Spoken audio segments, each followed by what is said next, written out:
Hi everyone, and welcome to today's webinar. My name is John Stocks and I work for AAT on the professional membership side of things. That largely just involves ensuring that the membership proposition for our 50,000 or so members remains as compelling and relevant as possible. Clearly, a big focus for us is to provide support to members on the evolving role of the accountant and the bookkeeper, and entwined within that is the adoption of digital technology, whether you're in practice or industry. So we partner with many software and app providers to ensure we are staying ahead in this space and can provide members with the direction, options and support they need. So delighted to be partnering up with Revolut Business today to deliver this webinar. And it's great that we've got two AAT accountants on hand who will be sharing their views in this area. Revolut were also a partner at our recent AAT Future Finance online conference, which attracted over 2,500 members across the 2 days.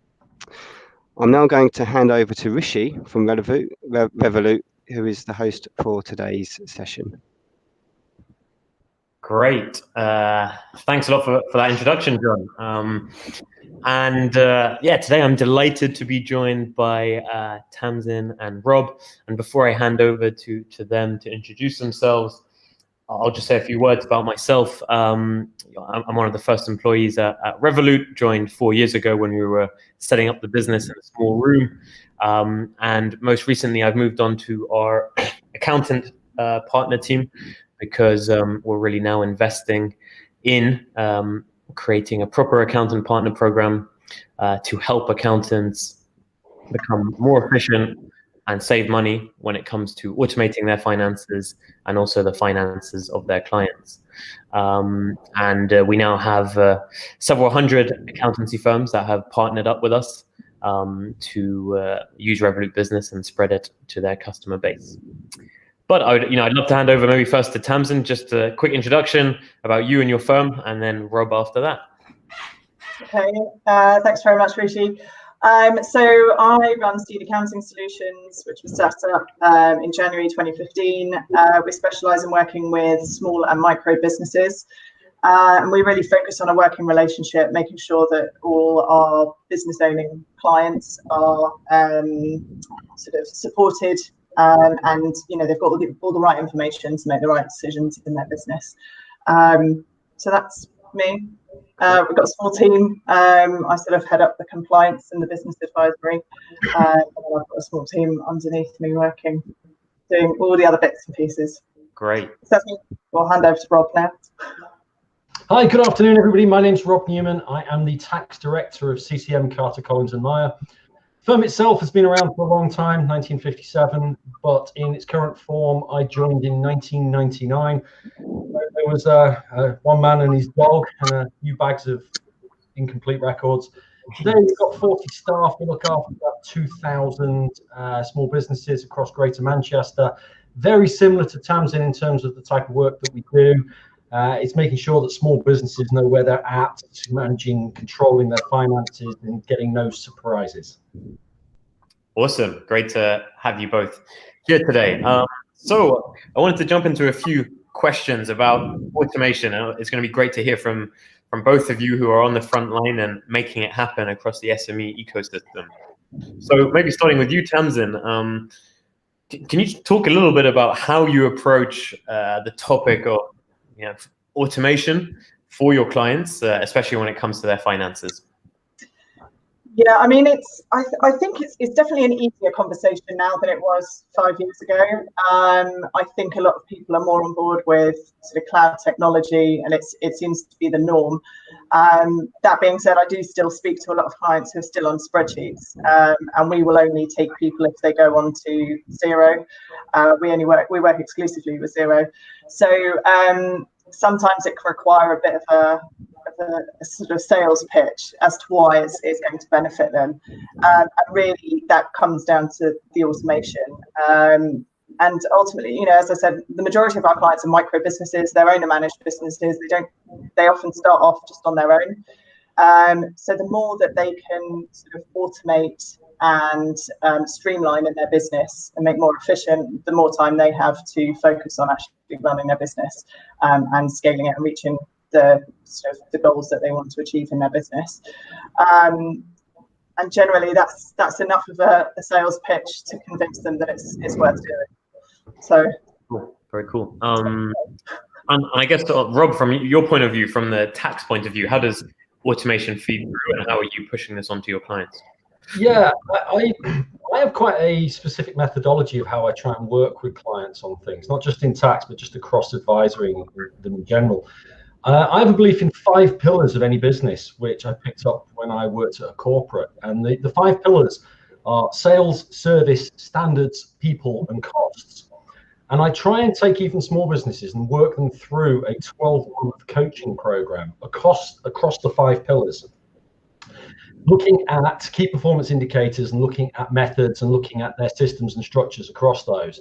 And in doing so, then bring up and advise and suggest a range of technology, a range of automation, a range of apps and processes that would suit them. And in doing that, it's been quite a continuing involvement for me. And again, echoing Tamsin's comments, 5 years ago, you were very much pushing against the lead balloon, whereas it's now an open door.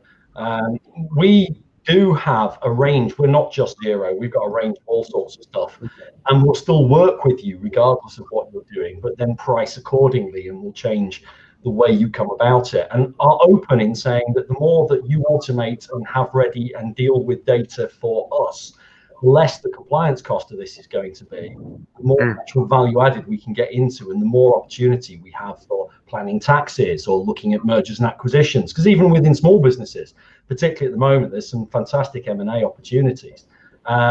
There's a lot of retirement sales coming up in the next few years, because if you look at the profile of owner-managed businesses in the UK, a lot are older, and they can be bought up for relatively reasonable amounts of money and brought into younger upcoming businesses. But those businesses then have to have control of their own finances and know where they're at.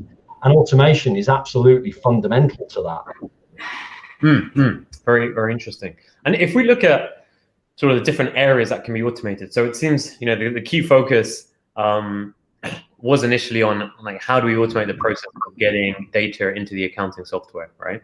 And it seems companies like Xero, etc., combined with banking account products like Revolut have succeeded in that area. What do you think are the next key areas that businesses should be thinking about when it comes to automation? Maybe we go to you, Rob, for this one. The one that I'm really talking to at the moment is time management for small business. And I personally use Calendly and have been rolling Calendly out to a lot of small business clients. If you're a small gardener or a small plumber, it's a great opportunity for a very low cost to offer a linked app that allows you to book in appointments, set to whatever schedule you want for $10 a month, and thereby control all your bookings, take payments up front and in advance from people as deposits, ensure that you're not wasting time and you know where you're at. That's my key focus at the moment for people. But then we've also taken people through things like MailChimp, we've taken them through reputation management, Revolut, linking that into their websites. There's a lot that you can do. Yeah, interesting. And Tamsin, from your end, what are key areas that you tend to focus on beyond the data coming into the accounting software? Yeah, I think so beyond that initial input of data, I think credit control is really important. We've recently partnered with Chaser, and that's been really, really helpful at just sort of making sure the clients are getting their money in. I'd agree with Rob really on the sort of scheduling, moving away from the finances, but scheduling makes such a huge difference. We use it as well in my own business, and it just saves time. It doesn't, all of this sort of emails backwards and forwards, checking each other's schedules and things. It just makes it easier if someone books in a call. And I think the thing is, we work mostly with professional services. So those are the sort of the areas really that we're looking to help automate. Marketing, general sort of social media marketing, anything that can be sort of automated there, I think is also quite helpful. It's something that we also I was actually quite surprised that some of the automation tools we offer with Revolut Business, struck us as quite simple, but it's actually something that hasn't been adopted or offered by other banks up until now. So, a simple example was we saw some of our partners were really struggling. The accountants were struggling to get limited access to their clients' bank accounts and set up payments in an automated way for their clients to approve. So, that's one of the key features we've rolled out, and been very impressed by how quickly accountants have adopted this. I think what's interesting is we've seen many accountants say, oh, actually, this feature has allowed us now to start a new business line that we weren't considering before, namely the outsourcing business line to set up all supplier payments. So I think it's interesting how some of these automation tools can actually help accountants grow their practice and offer a wider range of services that perhaps beforehand they couldn't do when the tools weren't there. That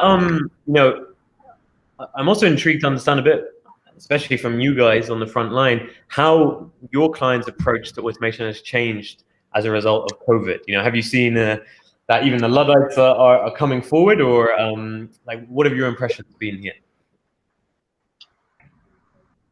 Okay, I'll go first.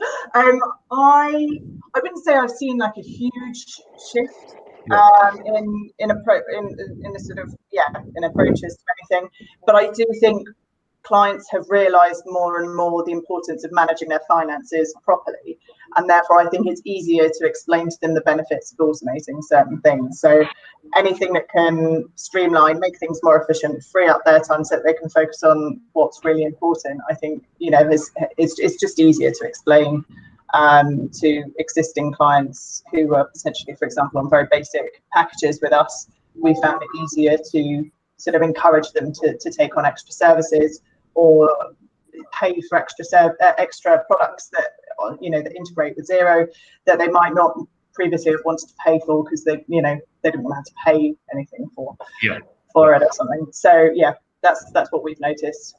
Interesting. The one I've really noticed is use of things like this, video conferencing and video technology. Today I've actually spent 8 hours sitting on Zoom. I haven't had an in-person meeting now since March, and yet we've had a significant amount of clients compliment on they feel like they're being supported better than they ever have done. I don't believe we're doing anything different. I believe by pushing them down the line of scheduling management and video access, we've been able to see that they feel like they're being seen quicker and looked after in a more structured way than perhaps they were before, even though the actual work we're doing is the same. Like Tamsin, I've not seen anyone pick up the desire or have a desire to change the stack of tools they're using. I think because they're getting more familiar with things like video conferencing, I think it will come. I certainly think in the banking space, Rishi, that you're in, that is definitely being done and being changed throughout this.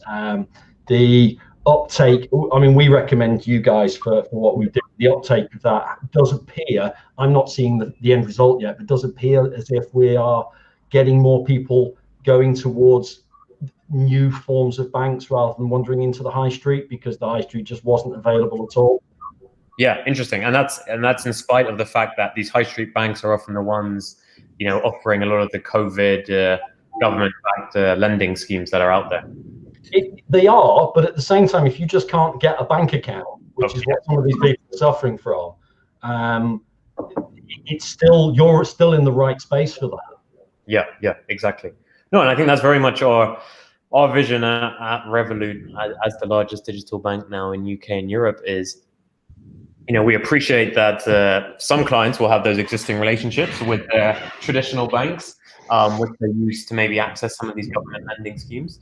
But actually, now the digital banks offer a whole toolkit of products on top of that, which many of the banks can't offer. So we think that more and more businesses will actually migrate towards the services there. And I think COVID has definitely been a trigger for that. Like we've seen our sign-up rates have increased during COVID, so that is a silver lining during this period.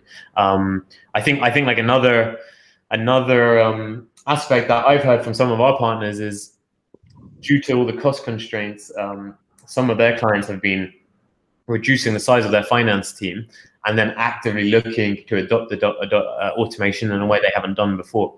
So it's interesting to see how that aspect of COVID means people are migrating more towards these tools.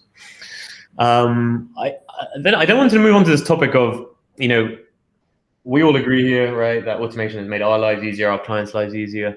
But the fundamental reality is that there's so many different apps out there. I'm sure as accountants, you're overwhelmed with vendors selling you their services, right? And often, these vendors are targeting very niche cases. So how do you, Tamsin, sift between all these different offerings, and what's your process for deciding whether really you're going to invest a lot of time in a solution and really push it out to your customers, like Chaser, for example? Yeah, I mean, obviously we work exclusively with Xero, so therefore we can only we only recommend tools that integrate with Xero. So that's one starting point. The second point, really, I guess we just, I'm in a few networks of accountants. I look at reviews and things. I also see which products my clients have been using and how they have found them. So it's really down to their own user experience, because a lot of the time we can find something that we think's great, but a client just can't make head or tail of it. And if they're doing a bookkeeping, which the majority of our clients do their own bookkeeping, we don't do it for them. Yeah. We need to make sure that it's easily understandable and accessible for them. So we kind of look at the sort of user experience, I suppose, from a client's perspective. And then as far as everything else goes, I mean, when it comes to just choosing a bank account, nowadays we would always recommend a digital bank, basically because the sign-up process is so much easier. You don't have to fill out paper forms. I mean, I just go back to my experience of applying for a NatWest business bank account. I don't know if I'm allowed to talk about all different products, but I set up a business bank account, and when I first set up my business, and I had to fill out this 22-page paper form, which they then lost, and I had to send it again, and I think it took 3.5 months to get a business bank account open, and it was just ridiculous. I'm sure it's a lot easier now, with some of the high street banks, but it's just so much easier to download an app or create an account and just sign up, pretty much within about half an hour and have everything set up and get, running. So yeah, we generally just look at the user experience and the time efficiencies, I suppose. And you find your clients who have found some of these new solutions, you find they're quite keen to share them with you and promote them to you. Or... The softwares. Yeah, exactly. Yeah. Yes. I mean, yeah, quite often, I think that they've done a much better job in recent years, certainly with, for example, on accountancy programs, where partnership programs, I think they've done a much better job of helping us market them and create those sort of marketing materials, or essentially how we can communicate the benefits to our clients. I generally end up having to just pick one or two, because otherwise I end up on all these different partner programs. I'm trying to keep everybody happy. And I do think, ultimately it will come down to us picking one product that suits all of our clients. But at the moment, with Chaser, I haven't really found a comparable product. So we've just stuck with Chaser for now. Whereas all the others, we've just kind of, I guess, just fumbled along until we found the one that we think works best for our clients, and just gone with that, really. It's not that we wouldn't use or recommend another product, though. It's just that those are the ones that we feel comfortable recommending, and and therefore we can advise our clients best on. Cool. And Rob, I guess same for you. How do you? What's your process for deciding? Okay, which of these fintechs out there are really going to help my clients automate their processes, and which are just noise? We tend to come at it from two ways. One, if we've had a problem ourselves that we want to solve, we've then gone and experimented with what fintechs around and what solves our individual problem. That's how we originally came across Revolut. Exactly that. We're trying to open a bank account for a small part of our business that we'd separated off. We're struggling like hell to do it through the high street, and found you guys. That's part one. Part two is then what I see elsewhere, be it from clients or my big thing at the moment, as I said, Calendly. Calendly actually came about from my Brazilian jiu-jitsu instructor classes through Calendly himself. And I thought, Christ, what a fantastic idea this is. Applied it to our own business, worked brilliantly, and then decided to try and roll it out through as many clients as possible. So it's not a million miles off Tamsin, if I'm honest. I don't tend to go to a lot of the events that are held. I don't tend to be them virtual or otherwise, because there's a lot of marketing fluff. I mean, I've been running this thing now for 21 years, and in the early days of it, went along to every boot camp and everything that was going, and avoid it a lot now. So it's more based on what I see individuals using, businesses using, and solving my own problems. Again, I'm on a lot of the forums. I'm very happy to talk to people, which means I have a big mouth, which means I'm quite often involved in conversations on forums and stuff. But I will drop products very quickly as well if they don't seem to be working for me or the clients. Yeah. That's very interesting to hear. And I think what we have consistently heard from accountants and their clients is, they want to automate as much as possible, but they don't want to have to go down the route of using 10 or 11 different apps, all powered by different companies, all charging different monthly fees.